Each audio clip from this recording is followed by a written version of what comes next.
¿Por qué filosofar? 4 conferencias por Jean-François Lyotard. 2. Filosofía y origen.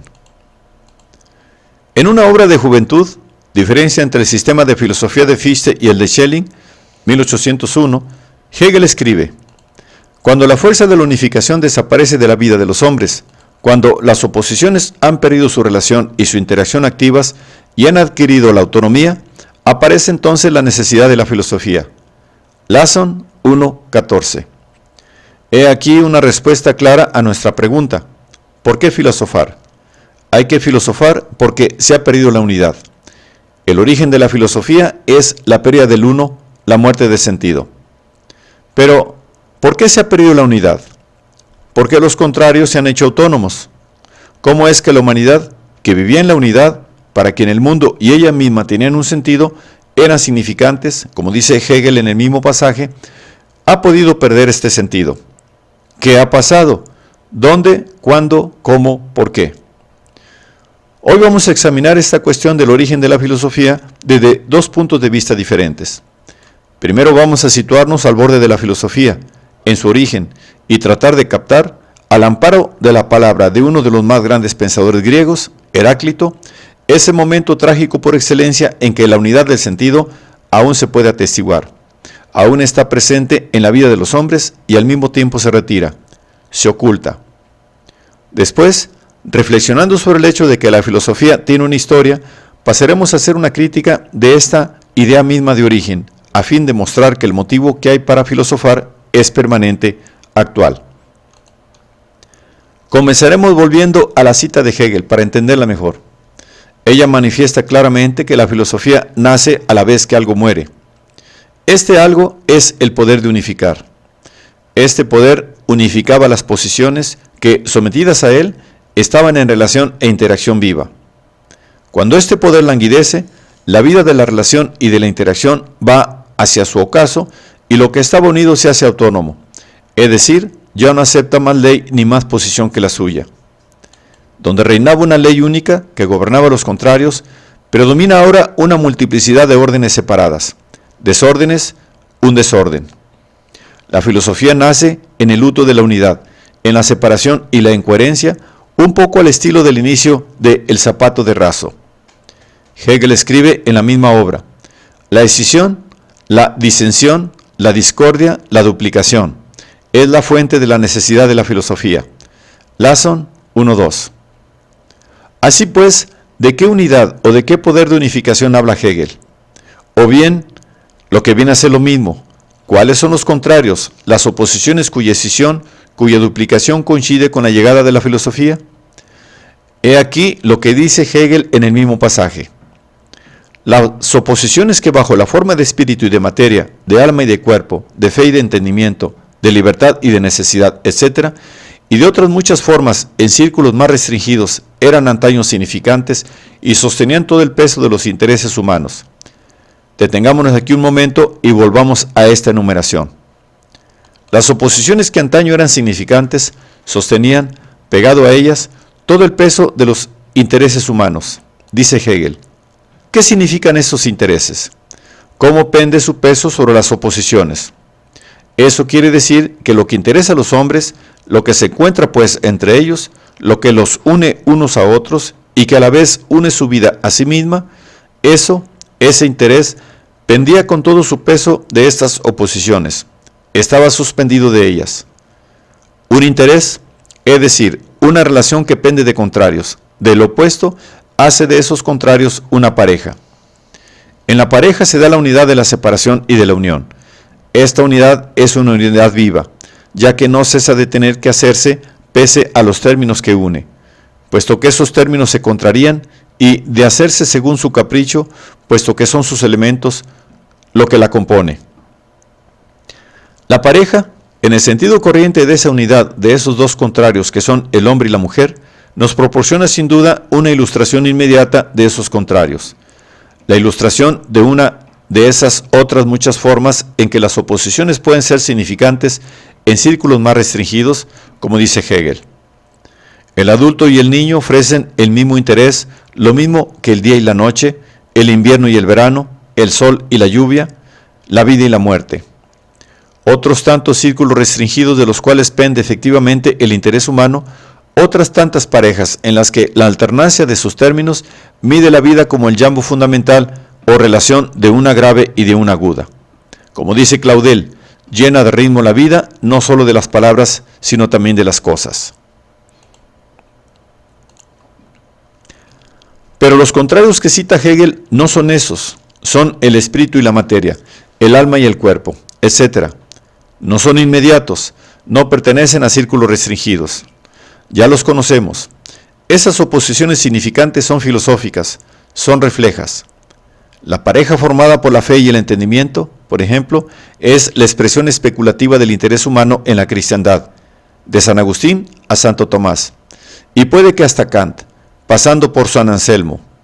Es la conjunción y el desmembramiento del pensamiento cristiano y de la vida cristiana entre lo dado, que dimana del amor, y lo que puede conquistarse en el orden de la razón, entre el misterio y las luces. Pero si estas expresiones de la oposición entre los términos son ya filosóficas, ¿nos encontramos ya en la separación, en el luto de la unidad de los contrarios? ¿Cómo pueden darse pues simultáneamente la tesis de que la filosofía nace con semejante separación y la tesis de que el poder de unificación gobierna aún oposiciones que la filosofía considera temas? Terminemos de entender la frase de Hegel y estarán ustedes de acuerdo en que esa frase afirma dos cosas aparentemente incompatibles. Las oposiciones que antaño eran significantes, en forma de parejas espíritu-materia, etc., han pasado, con el progreso de la cultura, a la forma de oposiciones entre razón y sensibilidad, inteligencia y naturaleza. Es decir, con respecto al concepto universal, entre subjetividad absoluta y objetividad absoluta. Lasson, 1:3. Será menester, pues, disociar la filosofía de y en la vida y la filosofía de y en la separación, tal como hemos dicho. ¿O habrá que comprender más bien que la escisión con la cual aparece el deseo de filosofar no quiere decir simplemente la consiguiente separación de los términos, sino que esta escisión mantiene en sí misma, bajo una nueva forma, la unidad que ella misma destruye? He ahí un enigma. Pese a todo, quizá podamos encontrarle una respuesta citándonos al margen de la filosofía para comprender qué ocurre en el pensamiento occidental primitivo con la cuestión de lo uno y de lo múltiple, de la cuestión de la unidad de los contrarios. A Heidegger le gusta decir que Occidente es el país donde se pone el sol, la tierra del atardecer. Cuando el sol se esconde, los hombres duermen, el mundo se disipa. Dormir es retirarse de las cosas, de los hombres y de uno mismo a un mundo aparte. Para los despiertos, dice Heráclito, en el mismo sentido, fragmento 89, hay un mundo único común, mientras que cada uno de los que duermen se vuelve hacia uno particular. El pensamiento griego, por ser un pensamiento occidental, entra ya en el atardecer, pero es también la mañana del pensamiento, su despertar.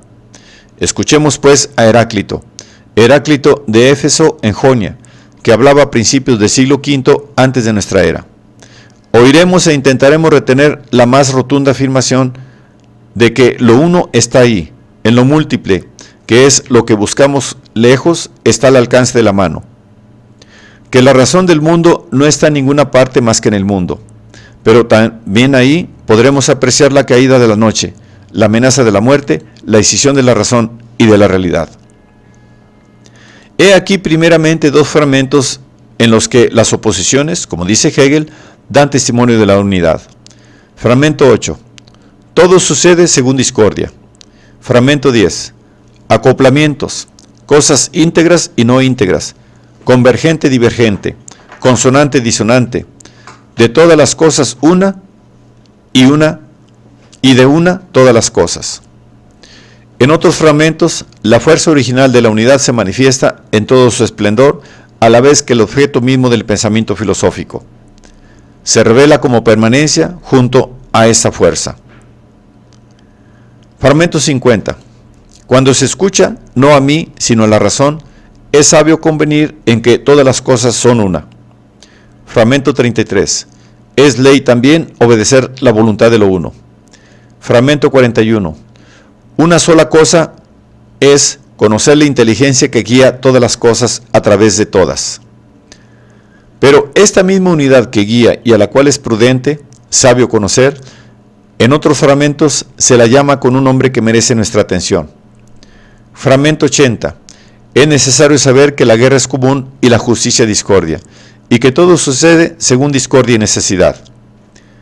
Fragmento 53. Guerra es padre de todos, rey de todos. A unos ha acreditado como dioses, a otros como hombres. A unos ha hecho esclavos, a otros libres. Lo uno se llama también la guerra. Lo que une se llama también lo que divide. Quizás sea a causa de esta oposición instalada en el corazón de lo que guía todas las cosas, por lo que Heráclito dice en el fragmento 32. Uno, lo único sabio, quiere y no quiere ser llamado con el nombre de Zeus. Pero con toda seguridad es porque la conjunción de lo uno que une, la armonía, y de lo uno que divide, la guerra, tiene por doquier fuerza de ley, por lo que Heráclito dice en el fragmento 54. La armonía invisible vale más que la visible. Pero donde entenderemos el pleno mensaje del Efesio es, sobre todo, en el fragmento 93. El Señor, cuyo oráculo está en Delfos, no dice ni oculta, sino indica por medio de signos. Creo que estamos ante el núcleo del pensamiento de Heráclito, porque este Señor, este dueño, es el Dios, el saber que guía todas las cosas, atravesándolas, traspasándolas y haciendo que combatan mutuamente. Es lo uno y es la guerra. Y nosotros comprendemos que por una parte no hable claramente, que no pueda desenmascarar su juego para hacérnoslo leer abiertamente, y es que nada existe fuera de las cosas que Él gobierna, solamente Él es su ordenamiento, su armonía. Digamos, si ustedes quieren, que no posee un juego, sino que es el orden según el cual los valores, los colores de las cartas, es decir, todo lo que existe, se suceden oponiéndose. O también que es el código mismo que dota al juego de sus reglas y que organiza la sucesión de las jugadas como una historia significativa. Y este código no existe fuera de las cosas que Él estructura y hace significar, sin que por eso sea Él mismo una cosa. Y por otra parte, comprendemos también que el dueño y señor que tiene su oráculo en Delfos, es decir, Apolo, el sol, no oculte, esto es, no oculte su juego. Comprendemos que su propósito no es engañarnos, darnos una pista falsa, como haría precisamente un adversario en un juego. De hecho, él no es un jugador, sino el código que regula el juego y según el cual actúan los jugadores. Este código no se oculta. Dios no se esconde tras una cortina de nubes, no juega al escondite con nosotros, no aparta su luz de nuestra mirada. Como creía San Anselmo, Proslogión 9, y como cree el cristianismo, no nos ha expulsado de su morada. ¿Por qué habría de hacerlo? Está ahí en la medida en que un código puede estar. Está, y eso es exactamente lo que dice Heráclito, como significante, como lo que hace señas, es decir, lo que de las cosas hace señales. No podemos aquí adelantarnos más en esta dirección indicada por Heráclito. Volvamos a nuestra pregunta.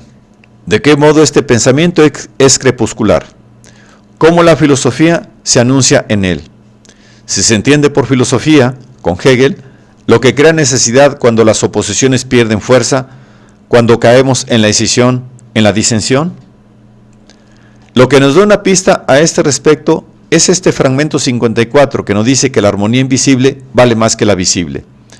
Esto significa al menos que la armonía, la unidad, está fuera de nuestra vista, de nuestro alcance. Pero aún más, el fragmento 108 que declara con una especie de desencanto redoblado: de cuantos he escuchado discursos, ninguno llega hasta el punto de comprender que lo sabio es distinto de todas las cosas. Este distinto de todas las cosas suena de manera singular en medio de las evocaciones constantes de la presencia de lo uno en lo múltiple, de la identidad profunda de la guerra y la armonía. Como el logos, que es lo uno, puede estar separado de todo cuando todo es uno. Esta unidad separada es como unidad perdida, puesto que está alejada de lo que ella misma une. Y en nuestro fragmento, esta nostalgia que procede de la separación se agrava con un nuevo desencanto. Nadie consigue saber esto, conocer este retiro, porque es lo que dice el fragmento 2. Aunque la razón es común, la mayoría viven como si tuvieran una inteligencia particular. Estos son, sin duda, esas personas que no saben escuchar ni hablar. Fragmento 19. Y de las que el fragmento nuevo dice, asnos que preferirán la pajaza al oro. Ustedes observan que el tono se eleva, que la sobria serenidad del todo es uno, se enmaraña de amargura y de inventiva, y que, como un filósofo cualquiera, Heráclito acusa a los fantasmas del pensamiento individual y a las coartadas de los supuestos valores. Todo esto son signos de que el pensamiento de Heráclito, el tema de que la unidad está en la multiplicidad como su armonía y su contradicción a la vez, no es compartido, no es común, sino que se opone a los demás pensamientos y valoraciones. Ahora ya podemos entender un poco mejor estos fragmentos. Por una parte, dicen que no hay que buscar la unidad, Dios, si no es en la diversidad, porque ella es la regla, el código.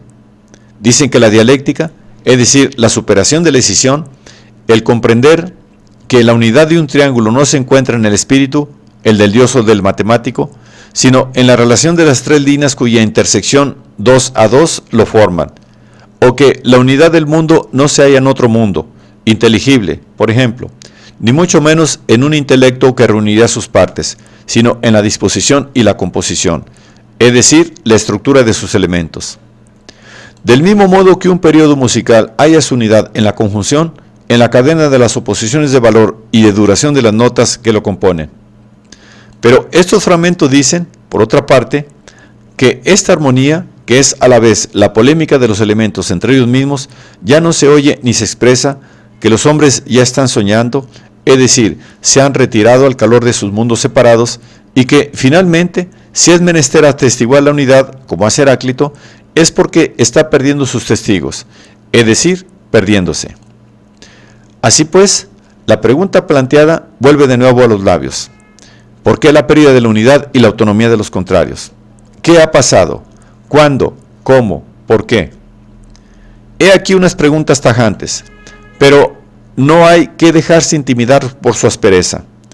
Si fuera cierto que la razón, el uno, se perdió un buen día en el pasado, nosotros ya no sabríamos ni siquiera que la unidad es posible, que hubo una vez unidad, incluso se habría perdido, su muerte habría muerto, del mismo modo que un muerto deja de estar muerto, de ser un verdadero difunto, cuando ya no se visita su tumba con ofrendas, cuando ya no hay nadie que pueda recordar su imagen. Entonces desaparece su misma desaparición, jamás ha existido. Así pues, si la unidad de la que hablan Hegel y Heráclito fuera algo que ha muerto de esta forma absoluta, hoy ni siquiera podríamos experimentar su ausencia, el deseo, ni podríamos tampoco hablar de ella. Por consiguiente, la forma tajante de nuestra pregunta, ¿por qué se ha perdido la razón, la unidad?, se suaviza inmediatamente ante una materia difícil de manejar. Esta materia es el tiempo, que conserva lo que pierde. La pregunta planteada invita a responder como historiador, en cualquier caso a buscar una respuesta como historiador. Por ejemplo, a buscar detalladamente qué pudo suceder en Grecia en la época en que se gestó el nacimiento de la filosofía. Está fuera de toda duda que tenemos mucho que aprender de tal búsqueda, no solo porque aún no conocemos bien el origen de la filosofía, su origen en el sentido histórico, en el sentido en que el historiador habla del origen, a veces incluso de los orígenes de la Revolución Francesa o de la Guerra del 14. Y esta búsqueda puede enseñárnoslo, sino también porque no podemos dudar ni un instante de que esta actividad singular que se llama filosofar es del mismo signo y comparte la misma suerte que todas las demás actividades, es decir, que lleva las señales de su tiempo y de su cultura, que las expresa y las manifiesta a la vez, que es, como la arquitectura, el urbanismo, la política o la música, una parte necesaria de ese todo y necesaria a ese todo que es el mundo griego. Sin embargo, al plantear la cuestión a la manera tajante del historiador, se corre el peligro de menoscabarla. Démonos cuenta de que con la pregunta ¿por qué filosofar? No nos planteamos un problema de origen, y eso por dos razones. Ante todo, porque lo que nos ocupa no es tanto el nacimiento de la filosofía como la muerte de algo, muerte que está en estrecha relación con el nacimiento. Puede ser interesante, en cuanto historiador, fechar el nacimiento de la filosofía.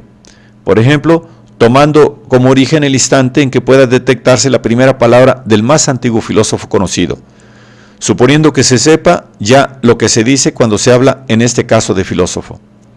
Pero el historiador encontrará, sin duda, mayor dificultad para determinar la muerte de lo que llamamos la razón o la unidad, para definir qué es lo que se debe llamar razón o unidad. Le será muy difícil determinar el momento en que en una sociedad, la sociedad griega de las ciudades de Jonia, por ejemplo, las instituciones que regulan las relaciones del hombre con el mundo se aproximan o se alejan lo suficiente.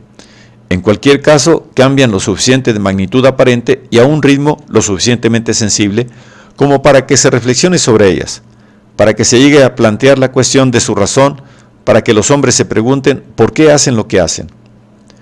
No se ha tomado ninguna Bastilla, no ha rodado ninguna cabeza, cosas que permitirían decir, ese día se perdió la razón, y la primera gran pérdida que el historiador puede anotar es el pasivo de Grecia. En el pasivo de Grecia no es la de la unidad o de la razón, es la de Sócrates, que da testimonio, bien al contrario, de que Atenas no quiere o no puede oír la voz mediante la cual la falta de razón se expresa y la emprende contra los hombres y las cosas. Pero sobre todo, y esta es la segunda razón de que al preguntarnos ¿por qué filosofar?, no nos planteamos un problema de origen en el sentido histórico de la palabra, porque la filosofía responde en este sentido, ya que ella misma tiene o es una historia. Henos aquí de nuevo ante el tema del tiempo. Hay una historia de la filosofía, una historia del deseo para el uno, como dice Heráclito. Esta historia quiere decir sin duda que hay una sucesión discontinua de pensamientos o de palabras que buscan la unidad. De Descartes a Kant, las palabras cambian, y por lo tanto también los significados. El pensamiento que circula en las palabras y las mantiene juntas. Un filósofo no es el heredero de un patrimonio al que intenta hacer fructificar, pero sondea e interroga la manera de preguntar y de responder de sus predecesores en la que él ha sido educado, cultivado, como suele decirse. Ya lo he dicho, cada vez partimos de cero, porque cada vez hemos perdido el objeto de nuestro deseo. Debemos volver, por ejemplo, sobre el mensaje que nos envían los textos de Platón, descodificarlo y volverlo a codificar, hacerlo irreconocible, para llegar quizás a reconocer en él el mismo deseo de unidad que nosotros mismos experimentamos. Esto equivale a decir que el hecho de que la filosofía tenga una historia, o mejor dicho, sea una historia, tiene un significado filosófico, ya que las soluciones de continuidad, los cortes que segmentan y que miden la reflexión filosófica y la muestran en el tiempo, precisamente como una historia, prueban exactamente que no damos con el sentido, que el esfuerzo del filósofo por reunir las partículas de sentido en el cuenco de una palabra sensata debe comenzar cada día. Husserl decía que el filósofo es un eterno principiante. Sin embargo, esta discontinuidad es el testimonio contradictorio de una continuidad. El trabajo de toma y daca, que tiene lugar entre filósofos, significa al menos que en ambos anida el mismo deseo, la misma carencia. Cuando examinamos una filosofía, quiero decir un conjunto de palabras que forman un sistema, o por lo menos tienen un significado, no lo hacemos solo para descubrir su tendón de Aquiles, la clavija mal ajustada o mal apretada sobre la que bastará dar el empujón para que el edificio se derrumbe. Incluso cuando el filósofo critica el concepto del inteligible en Platón, por ejemplo, y llega a la conclusión de que es ininteligible, no es que se vea empujado a ello por un cierto instinto de muerte, por un impulso irreprimible de destruir las diferencias, de incrementar la oscuridad que nos hace difícil la comunicación de Platón, de ahogar su mensaje en el ruido y la pasión de una historia contada por un estúpido. No, sería justamente lo contrario lo que sucedería si el instinto de muerte, ustedes saben que es una expresión que aparece en las obras de Freud, gobernase realmente las relaciones entre los filósofos. Freud explica que este impulso hacia la nada se expresa en la repetición. Quien mata efectivamente a Platón, el contenido de su palabra, es quien se identifica con Platón, quien quiere ser Platón, quien intenta repetirlo. Pero la crítica filosófica, al poner de manifiesto la no consistencia del sistema, busca su inconsistencia, en el sentido fuerte, busca desvelar una consistencia más estrecha, más tenue y más fuerte, una pertinencia mayor a la cuestión del uno. En resumen, hay más de un filósofo, Platón precisamente, o Kant o Husserl, que en el transcurso de su vida efectúa él mismo esta crítica, vuelve sobre lo que ha pensado, lo deshace y vuelve a comenzar, ofreciendo la prueba de que la verdadera unidad de su obra es el deseo que procede de la pérdida de la unidad y no la complacencia en el sistema constituido, en la unidad recobrada. Lo que es cierto de un filósofo lo es también de la serie de todos ellos. La discontinuidad que nos muestra la historia, la mezcla de lenguas que en ella intervienen, la interferencia de los argumentos, solo pueden tener para nosotros el valor tan irritante, tan decepcionante de actos fallidos, de malentendidos, de quid pro quo, de desorden, en la medida en que las palabras se dicen dan testimonio de un deseo común compartido. Y mientras deploramos o ridiculizamos la torre de Babel filosófica, alentamos a la vez la esperanza de una lengua absoluta. Estamos a la expectativa de la unidad. Esta unidad no se ha perdido, pues, definitivamente. El hecho de que haya una historia de la filosofía, es decir, una dispersión, una discontinuidad esencial a la palabra que quiere pronunciar esta unidad, prueba sin duda que no poseemos el sentido. Pero que la filosofía sea historia, que el intercambio de razones y de pasiones, de argumentos entre los filósofos se lleva a cabo en una amplia escala bien determinada, en cuyo seno está sucediendo algo, quizá como en un juego de cartas o de ajedrez, eso es la prueba de que los trozos recortados por la diversidad de los individuos, de las culturas, de las épocas, de las clases, de la tela del diálogo filosófico, forman un conjunto, que hay una continuidad, que es la del deseo de la unidad.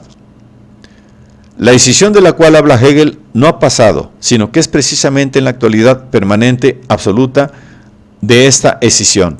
Es la pérdida continua de la unidad, donde la filosofía puede diversificarse, perder la continuidad. La separación de antaño es la misma de hogaño, y puesto que antaño y hogaño no están separados, la separación puede ser su tema común. El deseo de unidad es la prueba de que esa unidad falta, pero también la unidad del deseo demuestra su presencia. Nos habíamos preguntado por qué y cómo se perdió la unidad. Esta pregunta procedía de aquel interrogante, ¿por qué desear? El cual, a su vez, era una derivación de nuestro problema, ¿por qué filosofar? Quizás ahora entendamos un poco que la cuestión de la pérdida de la unidad no es simplemente histórica, no es una cuestión a la cual el historiador puede responder completamente mediante un trabajo titulado Los orígenes de la filosofía. Acabamos de constatar que la historia misma, y de modo especial la historia de la filosofía, pero es verdad de cualquier historia, manifiesta en su textura que la pérdida de la unidad, la escisión que separa la realidad y el sentido, no es un acontecimiento en esa historia, sino, por así decir, su motivo. Los criminalistas entienden por motivo aquello que impulsa a orar, a matar o a robar. La pérdida de la unidad es el motivo de la filosofía en el sentido de que es lo que nos impulsa a filosofar. Con la pérdida de la unidad, el deseo se reflexiona.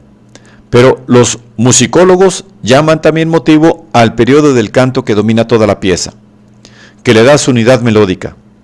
La pérdida de la unidad domina de esta forma toda la historia de la filosofía, que es de hecho una historia. Si quisiéramos pues situar en el siglo VII, o bien en el siglo antes de nuestra era, el índice histórico de un supuesto origen de la filosofía, nos expondríamos simplemente al ridículo que arrastra todo genetismo. El genetismo cree poder explicar al hijo por el padre, lo ulterior por lo anterior, pero olvida, no sin futilidad, que si es verdad que el hijo procede del padre, porque no hay hijo sin padre, la paternidad del padre depende de la existencia del hijo, y no hay padre si no hay hijo. Cualquier genealogía debe leerse al revés. Así es como ha llegado a la conclusión de que la criatura es el autor de su autor, que el hombre ha creado a Dios lo mismo que Dios ha creado al hombre. El origen de la filosofía está en el día de hoy. Una última observación. Al decir eso, nuestra intención no es pasar una esponja sobre la historia y actuar como si no hubiese habido 25 siglos al menos de palabra y palabra reflexiva, de deseo que se traduce en palabra. Lo que quiero decir es exactamente lo contrario. Dar a esta historia su poder y su presencia, su fuerza de unificación, Hegel real, tomarla en serio, equivale a comprender que su motivo, la cuestión de la unidad, no cesa de inquietarla. Porque si existe una historia, lo dijimos la semana pasada, es porque la conjunción de los hombres con ellos y con el mundo no se da de manera irreversible, porque la unidad del mundo para el espíritu, la unidad de la sociedad para sí misma y la unidad de estas dos unidades necesitan permanentemente que sean restablecidas. La historia es la huella que deja tras de sí, que deja detrás de sí la búsqueda y la espera que se abre ante ella. Pero estas dos dimensiones, la del pasado y la del futuro, solo se pueden situar a ambos lados del presente porque éste no está aún colmado, porque encubre una ausencia en su permanente actualidad, porque no ha conseguido la unidad. Proust decía que el amor es el tiempo y también el espacio que se hace patente en el corazón. La unidad de la falta de unidad es lo que hace desplegar el abanico de la historia. Ustedes han comprendido que la filosofía es historia de este modo, no de manera fortuita, por añadidura, sino por su misma constitución, ya que ambas van en búsqueda del sentido. Ya sabemos por qué es menester filosofar, porque se ha perdido la unidad y porque vivimos y pensamos en la escisión, como dice Hegel. También sabemos que esta pérdida es actual, presente, no pérdida en sí, y que no hay una unidad, por así decirlo, transtemporal de esta pérdida. Tendremos que preguntarnos qué es lo que tiene que ver el filosofar con esta pérdida única, permanente del sentido de la unidad, que se pierde constantemente. Lo veremos en la próxima oportunidad.